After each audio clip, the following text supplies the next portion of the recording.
कभी सोचा है जब न्याय की कुर्सी पर बैठने वाला खुद न्याय के लिए तरसे तो आम इंसान का क्या होगा। वो बहुत बड़ा मजिस्ट्रेट तेरा भरता हूँ करके इस टाइप से बात किए मेरे से। और फिर मेरे को बोले चल चल तू गाड़ी में बैठ, बुलाई जा तेरा कराएंगे। ठीक। कोंडा गांव में पदस्थ एक नायब तहसीलदार बिलासपुर के रहने वाले हैं और सरकंडा थाने में उनके साथ ऐसा हुआ कि वे खुद नहीं समझ पा रहे हैं कि इस तरह घटना कैसे हो गई। 17 नवंबर 2024 की रात उनके साथ बदतमीजी हुई। उसके बाद उन्हें थाने भी ले जाया गया, यानी नायब तहसीलदार को थाने ले जाया गया और उनके खिलाफ एफआईआर कर दी गई। एफआईआर करने के बाद मामला इतना बढ़ गया कि संघ भी, यानी नायब तहसीलदार का जो संघ है वो भी सामने आ गया और न्याय की गुहार वह भी लगाने लगे। अब मामला जब बढ़ गया तो एसपी कलेक्टर तक भी मामला पहुंच गया और यहाँ पर खूब फजीहत भी अधिकारियों की हुई। कभी सोचा है जब न्याय की कुर्सी पर बैठने वाला खुद न्याय के लिए तरसे तो आम इंसान का क्या होगा।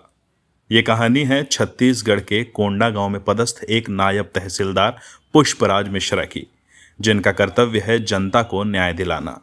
लेकिन आज वही अधिकारी खुद न्याय की गुहार लगा रहे हैं। 17 नवंबर 2024 की रात, एक ऐसी रात जो शायद पुष्पराज मिश्रा और उनके परिवार के लिए कभी न भूलने वाली रात बन गई। सरकंडा थाने में उन्हें और उनके भाई को ले जाया गया। वहां जो हुआ वो किसी को भी झकझोर देने के लिए काफी है।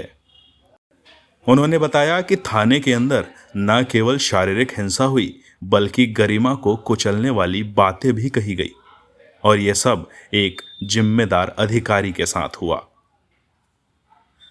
पुष्पराज मिश्रा ने पुलिस अधीक्षक से न्याय की उम्मीद की थी। उन्हें आश्वासन भी मिला था। 3 दिन में झूठे एफआईआर को खत्म करने की बात कही गई, लेकिन हफ्ते गुजर गए, न न्याय मिला न दोषियों पर कार्रवाई हुई। सुप्रीम कोर्ट का आदेश है कि थानों में सीसीटीवी कैमरे और ऑडियो रिकॉर्डिंग अनिवार्य है, लेकिन सरकंडा थाना इस आदेश को भी नजरअंदाज कर रहा है। क्या हुआ उस रात की सीसीटीवी फुटेज के साथ? आखिर क्यों ऑडियो फुटेज नहीं करवाया गया उपलब्ध? क्यों नहीं उसे किया जा रहा सार्वजनिक? सवाल तो हैं, लेकिन जवाब कहीं खो गए हैं। नायब तहसीलदार पुष्पराज मिश्रा की यह लड़ाई सिर्फ उनकी अपनी लड़ाई नहीं है। यह लड़ाई उस सिस्टम के खिलाफ है जहां न्याय के नाम पर सिर्फ वादे होते हैं, कार्रवाई नहीं। अगर एक अधिकारी को न्याय नहीं मिल सकता तो एक आम आदमी की उम्मीद कितनी कमजोर होगी।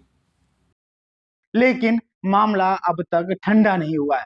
इसके बाद अब न्याय नहीं मिला नायब तहसीलदार पुष्पराज मिश्रा को, तो उन्होंने फिर से मीडिया का शरण लिया और प्रेस कॉन्फ्रेंस की।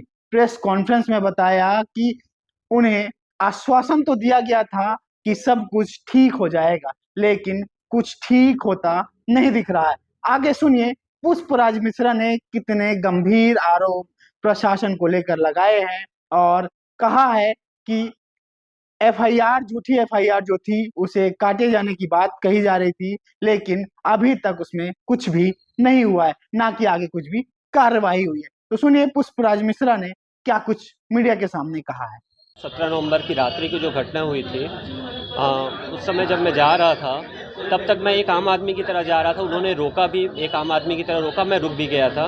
लेकिन उसके बाद जब मैंने अपना परिचय भी दे दिया कि मैं नायब तहसीलदार हूँ, मैं जब थाने तक पहुँच गया था, उन्हें इस बात की जानकारी हो गई थी कि मैं नायब तहसीलदार हूँ। उसके बाद सीएसपी साहब के उपस्थिति में मेरे साथ जो दुर्व्यवहार किया गया, मुझे नहीं लगता कि वो एक पुष्पराज मिश्रा के साथ किया गया।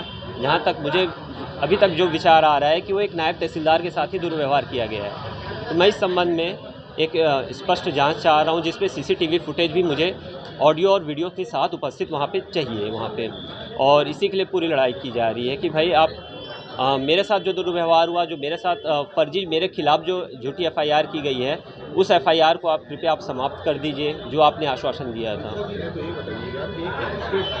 दुर्भाग्य की बात है, मैं यही सोच रहा हूँ, मैं मेरी पूरी लड़ाई इसीलिए है कि जो चीज़ मैं भुगता हूँ, क्योंकि एक बार तो मेरे साथ हो चुका है, उसे बदला नहीं जा सकता। जो ह्यूमिलिएशन मैं झेल चुका हूँ, वो ह्यूमिलिएशन आगे किसी और ना आम व्यक्ति को झेलना पड़े, ना किसी मजिस्ट्रेट को झेलना ये पड़े। आप मजिस्ट्रेट हैं, आपके खिलाफ झूठी एफआईआर लिख दी गई है, जैसा आप कह रहे हैं, झूठी पुष्टि के।